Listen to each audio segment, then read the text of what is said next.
रानू चिड़िया के समोसों के ठेले पर हर वक्त पक्षियों की भीड़ लगी रहती थी। सारे जंगल में रानू चिड़िया के समोसे मशहूर हो चुके थे। कालू जी, सुना है रानू चिड़िया के समोसे बहुत स्वादिष्ट हैं। चलो आज हम भी खा कर आते हैं। लेकिन पैसे तो है नहीं, क्या वो चिड़िया फ्री में समोसे दे देगी? मुझे भी गौरी कहते हैं, मैं ले लूंगी चिड़िया से फ्री में समोसे। अगर फ्री ना भी देगी तो उधार कर लेंगे। गौरी कव्वी और कालू कौवा चिड़िया के पास जाते हैं। मेरी चिड़िया बहन कैसी हो? मैं ठीक हूँ। चिड़िया चिड़िया जल्दी से 2 प्लेट समोसे तो लगा दो। चिड़िया 2 प्लेटों में एक एक समोसा रखती है। क्या मीठी चटनी डाल दूं? हाँ हाँ, मेरे समोसे पर मीठी चटनी ज्यादा डालना। कौवा और कव्वी चिड़िया से समोसे लेकर खाने लगते हैं और चिड़िया अपने कामों में लग जाती है। चिड़िया चिड़िया, मैं तो अपना पर्स घर में ही भूल गई। मैं अभी अपना पर्स लेकर आती हूँ। आप यहाँ बैठिए और अपने पति से कहिए कि घर से पैसे ले आए। नहीं नहीं, मुझे क्या मालूम पैसे कहाँ रखे हैं। चिड़िया बहन, मेरा विश्वास करो, मैं यूं गई और यूं आई। ऐसे गौरी कव्वी और कालू कौवा मुफ्त में समोसे खाकर वहाँ से चले जाते हैं। कालू जी, वो चिड़िया अभी तक हमारा इंतजार कर रही होगी। बेचारी पागल चिड़िया। गोरी, लेकिन अब दोबारा वो चिड़िया हमें कभी भी समोसे नहीं देगी। कालू, तुम चिंता ना करो, मैं तो किसी न किसी तरह खा ही लूंगी चिड़िया के समोसे। बुरी कव्वी और कौवा मेरे समोसे खाकर वापस ही नहीं आए।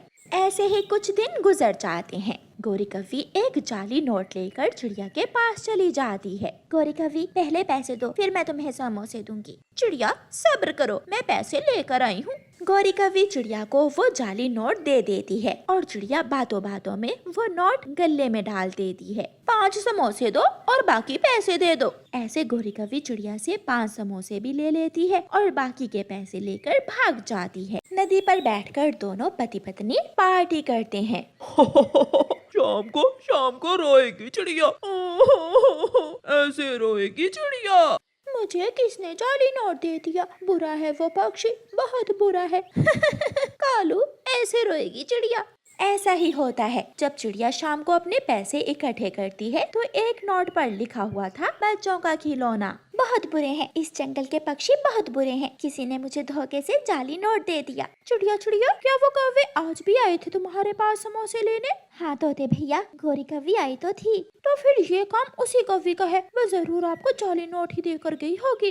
वो कौवे कभी नहीं सुधरेंगे। गौरी कव्वी अपने घर के बाहर बैठी हुई थी कि एक दिन गौरी कव्वी की माँ आ जाती है। गौरी बेटी, आज तो मैं तुम्हारे जंगल के समोसे खाने आई हूँ। माँ, तुम चिंता ना करो, मैं तुम्हें पेट भरकर समोसे खिलाऊंगी और जाते हुए छोटी के लिए भी ले जाना। गौरी कव्वी उड़ती है और चिड़िया के पास जाती है और चिड़िया से जाकर कहती है, चिड़िया चिड़िया जल्दी से अपने घर जाओ, तुम्हारे घर को आग लग गई है। चिड़िया की तो जान ही निकल जाती है। कुछ सोचे बिना रानू चिड़िया अपने घर की तरफ उड़ जाती है। पहले अपना पेट भरती हूँ और फिर माँ के लिए भी ले जाऊंगी गरम गरम समोसे। गौरी कव्वी मजे मजे से समोसे खाने लगती है। रास्ते में ही चिड़िया को कबूतर मिल जाता है। चिड़िया चिड़िया, आप कहाँ जा रही हो? मैं तो आपके ठेले पर समोसे लेने जा रहा था। कबूतर भैया, मुझे गौरी कव्वी ने बताया है कि मेरे घर को आग लग गई है। नहीं, मैं तो अभी अभी तुम्हारे घर के पास से ही गुजर कर आया हूँ, वहाँ तो कोई आग नहीं है। इसका मतलब इस बार फिर छूट। चिड़िया कबूतर के साथ वापस अपने ठेले की तरफ उड़ती है। चिड़िया दूर से ही गौरी को आवाज देती है, रुको, मैं आज छोड़ूंगी नहीं तुम्हें। गौरी समोसे उठाकर भागने लगती है कि कढ़ाई से टकरा जाती है और गरम गरम घी की कढ़ाई में गिर जाती है। मैं मर गई, कोई मुझे बचाओ। भागकर चिड़िया और कबूतर गौरी कव्वी को गरम गरम घी की कढ़ाई से बाहर निकालते हैं। गौरी, ये सजा तुम्हारे लिए काफी है। हाय हाय चिड़िया, बहुत जलन हो रही है, मेरे पंख जल रहे हैं। हाय। गोरी, अगर बुरे काम करोगी तो सजा तो मिलेगी ही। गौरी कव्वी बैठी रोए जा रही थी। दूर किसी जंगल में चिड़िया और कौवे के घर पास पास ही थे। गर्मी का मौसम था। एक दिन चिड़िया का नींबू पानी पीने को बहुत दिल करता है और चिड़िया कालू कौवे के घर जाती है। कौवे कौवे, मेरा नींबू पानी पीने को बहुत दिल कर रहा है, अपने नींबू के पेड़ से मुझे 2 नींबू दे दो। ना, मैं अपने नींबू के पेड़ से नींबू किसी को नहीं देता। चलो चली जा यहाँ से। कौवे भैया, मैं आपकी पड़ोसन हूँ। पड़ोसी मुश्किल में एक दूसरे के काम आते हैं। जब मुझ पर मुश्किल हुई तो तुम मेरे काम ना आना। कमजोर छोटी चिड़िया, जाओ यहाँ से, अपना काम करो और मुझे सोने दो। कौवे के आंगन में इतना बड़ा लीमू का पेड़ था जो लीमू के फल से भरा हुआ था, मगर फिर भी कालू कौवा चिड़िया को एक लीमू भी नहीं देता। चिड़िया उड़ती हुई दूर जाती है। बुलबुल के बागीचे में तरह तरह के पौधे और पेड़ थे। चिड़िया वहाँ बागीचे में लीमू का पौधा देखकर बुलबुल के पास जाती है। बुलबुल, मैं आपकी पड़ोसन तो नहीं हूँ, मगर फिर भी आपसे एक लीमू मांगने आई हूँ। चिड़िया, हम सब एक जंगल में रहते हैं, एक दूसरे की चीजों पर हम सबका हक है। मेरे इस लीमू के पौधे से जितने जी चाहे लीमू तोड़ सकती हो तुम। फिर चिड़िया बुलबुल के पेड़ से 2-4 लीमू तोड़ती है और अपने घर आ जाती है। घर आकर चिड़िया स्वादिष्ट लीमू पानी बनाकर पीती है। अभी 2-4 दिन ही गुजरे थे। चिड़िया दाना लेने गई हुई थी कि तेज बारिश शुरू हो जाती है। चिड़िया एक पेड़ के नीचे बैठ जाती है। बारिश के पानी में भीग भीग कर उसका शरीर थक गया था।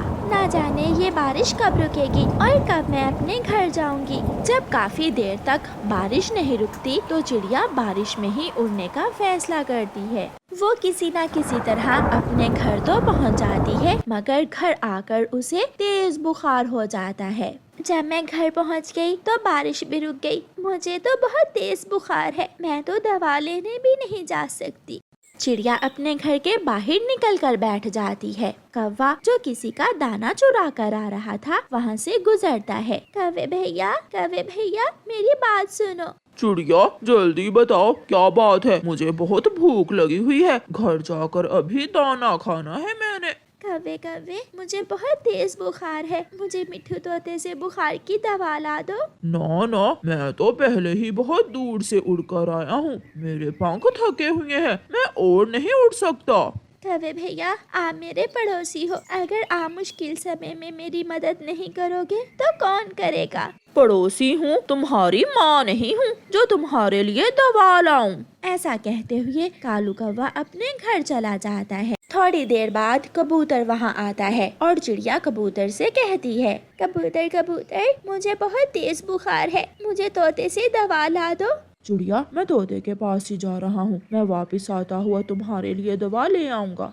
शाम के बाद चिड़िया अपने घर में अपने घोंसले में लेटी हुई थी कि कबूतर चिड़िया के लिए दवा लेकर आ जाता है। चिड़िया बहुत खुश होती है। कबूतर भैया, मैंने सोचा है अब मैं भी यहाँ नहीं रहूंगी। मेरा पड़ोसी कालू कौवा बहुत बुरा है, दुख सुख में मेरा साथ नहीं देता। मैं किसी और जगह जाकर अपना घोंसला बना लूंगी। हाँ चिड़िया, ये कौवे होते ही ऐसे हैं, ये कभी किसी की मदद नहीं करते।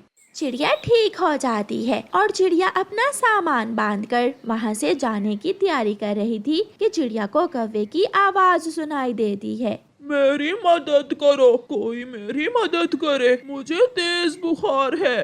कौवे की आवाज सुनकर चिड़िया कौवे के घर जाती है। कौवे, क्या हुआ, क्यों शोर मचा रहे हो? चिड़िया, मुझे बहुत तेज बुखार है, मेरे शरीर में इतनी ताकत भी नहीं कि मैं दवा ला सकूं। क्या मैं बिना दवा खाए ही मर जाऊंगा?